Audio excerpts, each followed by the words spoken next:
Wusstest du, dass Füchse wie Katzen jagen?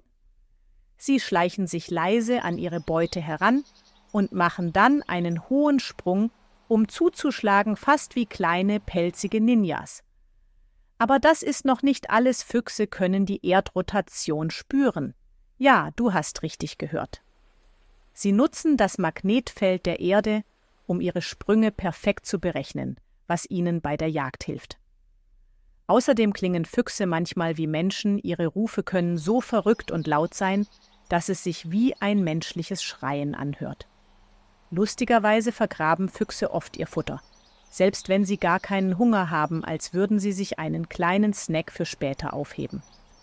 Und wusstest du, dass Fuchswelpen bei der Geburt nur winzige graue Fellknäuel sind? Erst nach ein paar Wochen bekommen sie ihr typisches rotes Fell.